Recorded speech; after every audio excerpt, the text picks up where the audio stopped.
Hello psychology people, welcome back. We were doing chapter 1 और chapter 1 में आज हम कर रहे हैं variations of intelligence.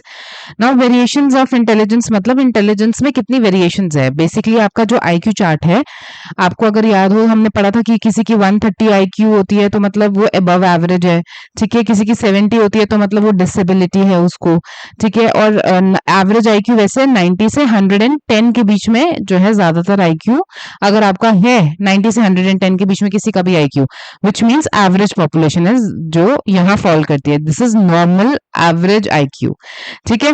Intellectual deficiency, deficiency होना मतलब किसी चीज में कमी होना, जैसे हमें वाइटामिन की डेफिशिएंसी हो जाती है ना, ऐसे इंटेलेक्चुअल डेफिशिएंसी मतलब दिमाग की थोड़ी सी कमी होना। सो American association of mental deficiency AAMD ने क्या बताया इंटेलेक्चुअल डिसेबिलिटी के बारे में। ये डेफिनेशंस आपको एज इट इज लर्न करनी है और समझनी है। सिग्निफिकेंटली अगर किसी पर्सन का सब एवरेज जर्नल इंटेलेक्चुअल फंक्शन है, सिग्निफिकेंटली मतलब काफी हद तक उसमें कमी है।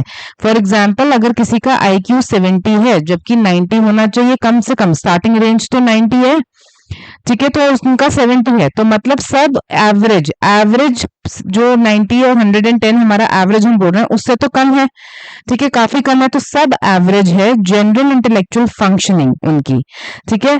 तो मतलब कि जो उनके एज ग्रुप के बच्चे हैं वो वैसे फंक्शन परफॉर्म नहीं कर पाते होंगे, स्लो लर्निंग करते होंगे या उनको पढ़ने लिखने में दिक्कत होगी, अदरवाइज भी जनरली भी वो स्लो होंगे हर काम में।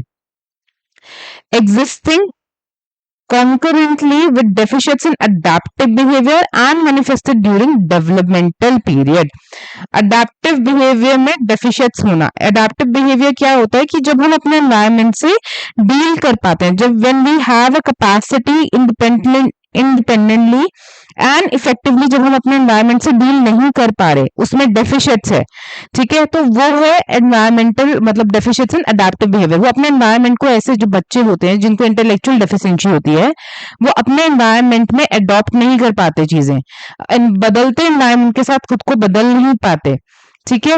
और ये जो आपकी इंटेलेक्चुअल डेफिशिएंसी है ये डेवलपमेंटल पीरियड में मैनिफेस्ट हो जाती है। डेवलपमेंटल पीरियड कौन सा होता है हमारा, 0 से लेके 18 इयर्स ऑफ एज।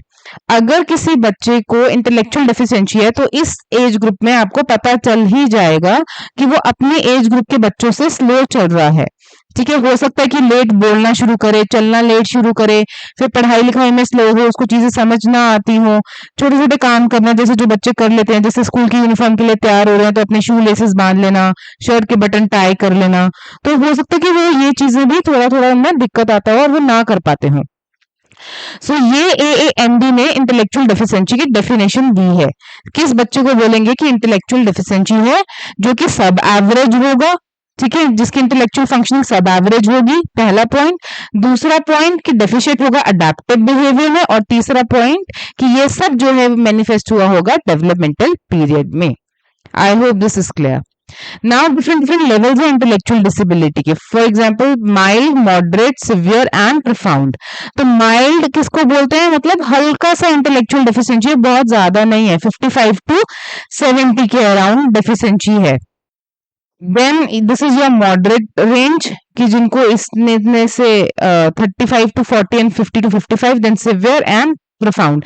ये टेबल आपको याद होना चाहिए, ठीक है। अब इन सब में क्या दिक्कत आती है वो हम आगे देखेंगे।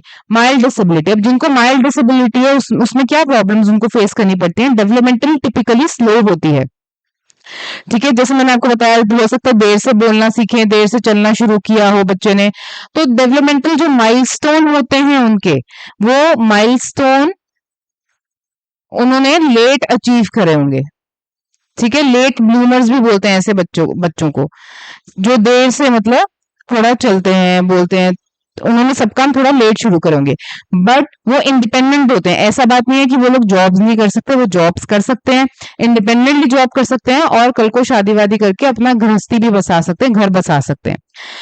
एक बात आपको बस हमेशा याद रखनी है कि लेवल ऑफ डिसेबिलिटी जैसे जैसे बढ़ता चला जाएगा वैसे वैसे परेशानियां भी बढ़ती चली जाएंगी, ठीक है। फॉर एग्जाम्पल अभी हम माइल्ड की बात कर रहे हैं, तो माइल्ड में लेवल ऑफ डिफिकल्टी थोड़ा कम होगा, मॉडरेट में लेवल ऑफ डिफिकल्टी हाई होगा, सिवियर में और हाई होगा, प्रोफाउंड में तो बहुत ही ज्यादा हाई होगा। क्यों होगा ऐसा? क्योंकि इंटेलेक्चुअल डिसेबिलिटी जैसे जैसे बढ़ती जा रही है वैसे वैसे ऑब्वियसली हमारी परेशानियां भी, डिफिकल्टीज भी बढ़ती चली जाएंगी। अब जैसे मॉडरेट डिसेबिलिटी है, मॉडरेट डिसेबिलिटी में क्या होगा, पर्सन अपने उनकी जो मोटर स्किल्स हैं, लैंग्वेज स्किल्स हैं, वो लैग करेंगे, मतलब पीछे चलेंगे। ठीक है, लैग बिहाइंड करना मतलब पीछे चलना, पीछे रह जाना अपने पीएस से, मतलब फ्रेंड्स से। ठीक है, तो अपने जो उनके एज ग्रुप के बच्चे अचीव कर चुके होंगे वो अचीव नहीं कर पाएंगे। मोटर स्किल्स मतलब हैंड मूवमेंट्स, और जैसे चलना देर से सीखना, that is a motor skill. ठीक है, पेन पकड़ के लिखना, पेंसिल पकड़ के लिखना, ये सब चीजों में, स्किल्स में वो डिले होगा।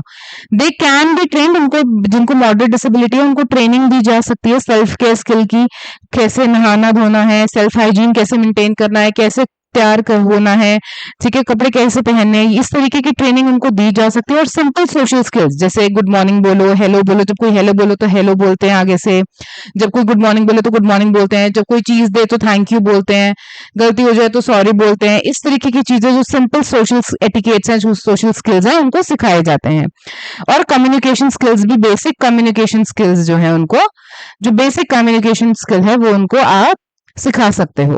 दे नीड सुपरविजन की उनको जरूरत पड़ती है हर टास्क में, बट मॉडरेट लेवल, ऐसे नहीं कि 2400 घंटे सुपरवाइज करना पड़ता है, थोड़ा बहुत इनको सुपरवाइज करना पड़ता है जब ये कोई इनसे आपको काम करवाना है तो।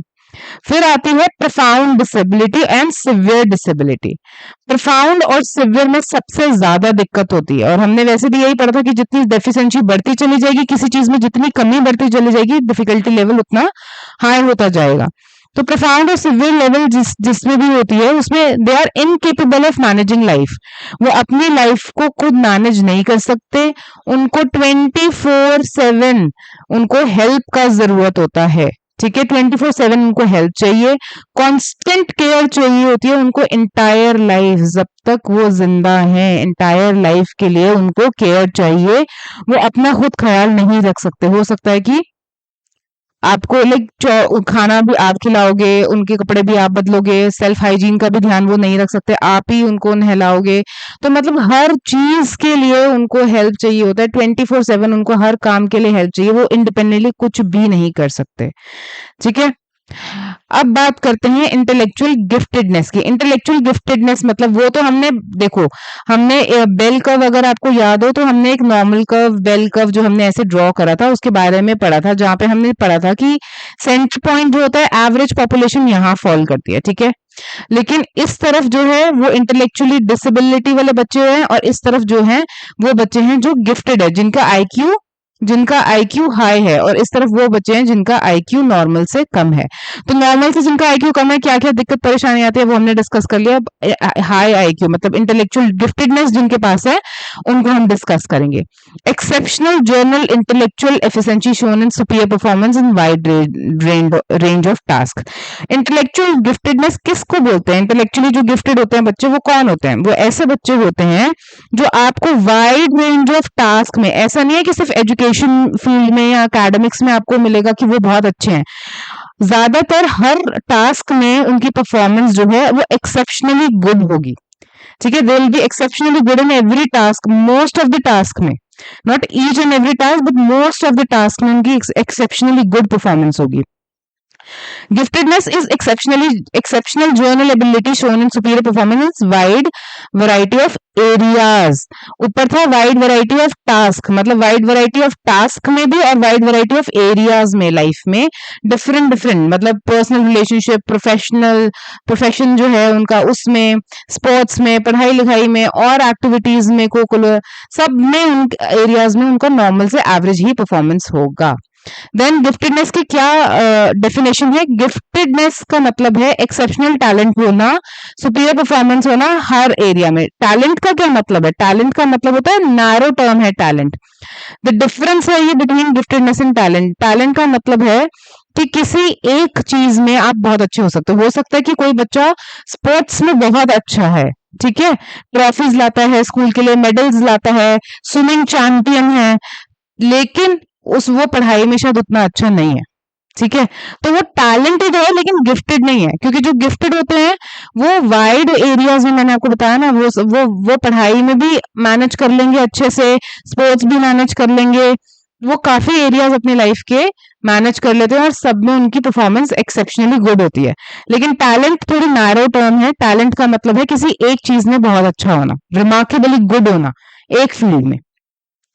ठीक है, फॉर एग्जाम्पल इनको समटाइम प्रोडिजीज भी कहा जाता है। For example Picasso, sir Ramanujan maths में एक्सेप्शनली गुड थे। ठीक है, और पिकासो की तो पेंटिंग्स आपको पता है। ठीक है, पिकासो की, एमएफ हुसैन आपको पता होंगे। तो एमएफ हुसैन भी जो है एक्सेप्शनली गुड है, टैलेंटेड है। तो जरूरी नहीं है कि वो गिफ्टेड है, बट हाँ टैलेंटेड है, उनमें जो टैलेंट है वो एक्सेप्शनली गुड है। ऐसे ही इंटेलेक्चुअल गिफ्टेडनेस के कुछ साइंस होते हैं जो हमें बचपन से देखने को मिल जाते हैं, इन्फेंसी के दौरान या फिर अर्ली चाइल्डहुड के दौरान ही हम देख लेते हैं। For example large attention span. ऐसे लोग जो इंटेलेक्चुअली गिफ्टेड होते हैं उनका अटेंशन स्पैन बहुत अच्छा होता है। ऐसे नहीं है कि पढ़ने बैठे और 5 मिनट बाद ही मोबाइल चलाने लग गए, इधर उधर ध्यान भटक गया और जो काम को करने बैठे थे वो तो वहीं का वहीं रह गया। ऐसा नहीं है, उनका अटेंशन स्पैन, अगर वो किसी चीज को ध्यान से सुन रहे हैं तो वो अटेंशन अपना बनाए रखते हैं काफी टाइम तक। गुड रिकॉग्निशन मेमोरी होती है, मतलब कि वो जल्दी चीजों को रिकॉग्नाइज कर लेते हैं। प्रेफरेंस फॉर नॉवेल्टी मतलब न्यूनेस, उनको नई नई चीजें जो है पसंद आती हैं, नई नई चीजें उनको एक्सप्लोर करना अच्छा लगता है। Sensitivity to environmental changes. अगर एनवायरमेंट में मतलब माहौल में, घर का माहौल हो, ऑफिस का माहौल हो, स्कूल का माहौल हो, फ्रेंड्स के साथ बैठे हैं तब माहौल, जरा सा भी एनवायरमेंटल चेंजेस होते हैं तो उनकी सेंसिटिविटी काफी हाई होती है। उनको फटक से पता चल जाता है कि कुछ गड़बड़ है, या एकदम से like they catch the vibe, you know. Early appearance of language skill, जल्दी बोलना सीख जाएंगे, लैंग्वेज को जल्दी ग्रास्प कर लेंगे। बच्चों को बोलना तो हमें सिखाते हैं, लैंग्वेज वो हमसे ही सीखता है। तो ऐसे जो बच्चे हैं जिनके इंटेलेक्चुअली सुपीरियर होते हैं वो बोलना जल्दी सीख जाते हैं, जल्दी लैंग्वेज को पकड़ लेते हैं। सम इंपॉर्टेंट कैरेक्टरिस्टिक्स और क्या होते हैं गिफ्टेड चिल्ड्रन की, कि एडवांस लॉजिकल थिंकिंग होती है। लॉजिकल थिंकिंग का कंपोनेंट हम सबके पास है, we all have logical thinking. ठीक है, हम सबके पास दिमाग है और हम अपना लॉजिक लगाते हैं, लेकिन उनकी एडवांस स्किल होती है लॉजिकल थिंकिंग में। क्वेश्चनिंग बहुत करते हैं, हर चीज का सवाल पूछेंगे, उनका दिमाग पूछ चलता है। ऐसे नहीं कि बस बैठे हुए हैं और जितना बोला उतना सुन लिया और हो गया। They will ask lot of questions, problem solving behaviour होता है उनका। ये नहीं कि प्रॉब्लम आई तो ओ माय गॉड अब क्या करेंगे, कैसे सॉल्व करेंगे, क्या होगा, या सोचते सोचते जा रहे हैं प्रॉब्लम को लेके। नहीं, उनका फटाफट दिमाग चलना था, अच्छा प्रॉब्लम तो जो थी वो थी, वो प्रॉब्लम तो जो आनी थी वो आ गई, अब नेक्स्ट क्या, what is the step should be taken, क्या करें हम, फटाफट रेमेडी क्या करें। तो उनका प्रॉब्लम सॉल्विंग बिहेवियर होता है। High speed in processing information, perceptual information, जो भी मतलब जो उनकी 5 सेंसेस है वो परसीव करते हैं, जो भी इन्फॉर्मेशन उनको रिसीव करती है उनका ब्रेन जो है उसको जल्दी प्रोसेस करता है। Superior generalization and discrimination ability. ठीक है, जनरलाइजेशन करना मतलब कि पता जैसे जनरलाइज कर देना पॉपुलेशन पे कि एक चीज है, तो वो उन्होंने पॉपुलेशन पे जनरलाइज कर दिया, जल्दी सीख जाते हैं मतलब चीजों को। फॉर एग्जांपल, ठीक है, अब बैग आपने छोटे बच्चों को, जैसे जब बच्चा होता है तो उसको हम जिप बंद करना सिखा रहे हैं। ठीक है, तो अब पर्स का जिप बंद करना हो, लैपटॉप बैग का जिप बंद करना हो, छोटी जिप बंद करनी हो, बड़ी जिप बंद करनी हो, जैकेट का जिप बंद करना हो, सब में जनरलाइज ही है ना वो रूल, वैसे ही अप्लाई करना है, वैसे ही काम करना है, तो वो जल्दी सीख जाते हैं चीजों को। डिस्क्रिमिनेशन की एबिलिटी भी उनमें हाई होती है। ठीक है, डिस्क्रिमिनेट करना मतलब कि अच्छा और बुरा और गलत और सही, उस तरीके की डिस्क्रिमिनेशन भी, और अदरवाइज भी, अदरवाइज डिस्क्रिमिनेट करना। ठीक है, जैसे हम एक तरफ एप्पल रखा है और एक तरफ एप्पल तो हो गया फ्रूट, और एक तरफ रखी है भिंडी। ठीक है, तो अब ये क्या है, ये लेडी फिंगर है, ये फ्रूट नहीं है, ये वेजिटेबल है और ये फ्रूट है। तो इस तरीके के डिस्क्रिमिनेशंस भी वो जल्दी सीख जाते हैं, डिफरेंशिएट करना दो चीजों के बारे में। ठीक है, और एडवांस लेवल ऑफ उनकी ओरिजिनल और क्रिएटिव थिंकिंग होती है, किसी को कॉपी वॉपी नहीं करते हैं, उनका ओरिजिनल थिंकिंग होता है और क्रिएटिव थिंकिंग करने में भी वो अच्छे होते हैं। High level of intrinsic motivation होता है। इंट्रिंसिक मोटिवेशन और एक्सट्रिंसिक मोटिवेशन आपको पता होना चाहिए। इंट्रिंसिक मतलब है इंटरनल, इंटरनल मोटिवेशन मतलब अंदर से उनको वो मोटिवेटेड रहते हैं। ऐसे नहीं है कि बाहर से उनको मम्मी का डंडा चाहिए कि पढ़ लो पढ़ लो पढ़ लो, वो उनको खुद को पता है कि उनके एग्जाम्स आ रहे हैं and they need to perform high, they need to perform well. तो उनको अंदर से इंट्रिंसिक मोटिवेशन पे हाई रहते हैं कि they want to make a good life, they want to do something good in their life. तो उनको बाहर से मोटिवेशन की जरूरत नहीं है, इंटरनल मोटिवेशन उनका सेल्फ सफिशिएंट होता है, काफी होता है। सेल्फ एस्टीम उनकी अच्छी होती है, इंडिपेंडेंट होते हैं ज्यादातर काम में। नॉन कन्फॉर्मिस्ट थिंकिंग के होते हैं, बहुत इंपॉर्टेंट पॉइंट है। नॉन कन्फॉर्मिस्ट मतलब दुनिया की भीड़ को फॉलो करने वालों में से नहीं मिलेंगे। सारे सारे इधर जा रहे हैं तो अच्छा सब ये काम कर रहे हैं तो चलो मैं भी यही कर लेता हूँ, नहीं, अपना दिमाग लगाते हैं, करना है नहीं करना है, क्या करना है, प्रॉस क्या है, कॉन्स क्या है, पॉजिटिव क्या है इस काम के, नेगेटिव क्या है, ठीक है। और ज्यादातर वो अंधाधुंध ऐसे रूल्स को फॉलो नहीं करते रहते, या हर लोग को फॉलो नहीं करते। सबने ट्वेल्थ में सब ट्वेल्थ के बाद ये वाले कॉलेज में जा रहे हैं, मैं भी यही कॉलेज में जाऊंगा, मेरे को वो अच्छा होगा तभी तो सारे जा रहे हैं, मैं भी इसी में जाऊंगा, नहीं। खुद का अपना अलग रास्ता चुनते हैं, खुद की पहचान बनाते हैं, इस तरीके के लोग। कंफॉर्मिस्ट कंफॉर्म नहीं करते, सोसाइटल नॉर्म्स के साथ भी इतनी इजीली कंफॉर्म नहीं करते, ठीक है। Preference for solitary academic activities for longer periods, मतलब ज्यादातर वो अकेले रहना पसंद करते हैं और एकेडमिक एक्टिविटीज में इन्वॉल्व रहते हैं। पढ़ाई मतलब उनको एक बुक फुल ऑफ एक रूम दे दो फुल ऑफ बुक्स और वो दे विल बी हैप्पी, ठीक है। अपना एकेडमिक एक्टिविटीज में इन्वॉल्व रहेंगे, कुछ कुछ रिसर्च करते रहेंगे, पढ़ते रहेंगे और नई चीजें सीखते रहेंगे।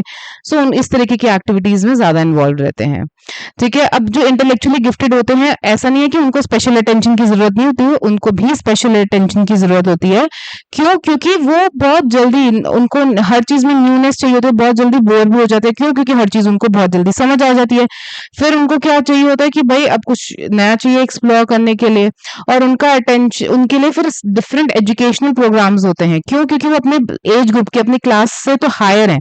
आपने एग्जाम न्यूज में बहुत बार ऐसे बच्चों को देखा होगा, सुना होगा कि वो लोग 10th में हैं और 12th के एग्जाम क्लियर कर लिए, ठीक है। ऐसे क्यों होता है? क्योंकि वो जल्दी जल्दी चीजों को ग्रास्प कर लेते हैं, तो वो जल्दी चीजें समझ पाते हैं। तो ऐसे बच्चों के लिए, जिनके जो इंटेलेक्चुअली गिफ्टेड है, उनके लिए डिफरेंट एजुकेशनल प्रोग्राम्स बनते हैं जो कि ज्यादा चैलेंजिंग होते हैं, उनकी इंटेलेक्चुअल कैपेसिटी को और चैलेंज करते हैं, ठीक है। Enrich programs can help sharpen their skills in productive thinking, planning, decision making, communication. इन सारे स्किल्स पे काम करते हैं और उनकी स्किल्स को और शार्प करने में मदद करते हैं। Now there are different types of intelligence. कौन से टाइप के होते हैं? एक होते हैं इंडिविजुअल टेस्ट, दूसरे होते हैं ग्रुप टेस्ट, फिर होते हैं वर्बल टेस्ट, फिर performance test, cultural fair test, and then we have cultural bias test. तो बेसिकली कुछ कितने टाइप्स की इंटेलिजेंस, दो ग्रुप्स में बटे होते हैं, ठीक है। इंडिविजुअल टेस्ट होते हैं और कुछ ग्रुप टेस्ट होते हैं। इनको हम आगे देखते हैं। इंडिविजुअल टेस्ट क्या होते हैं?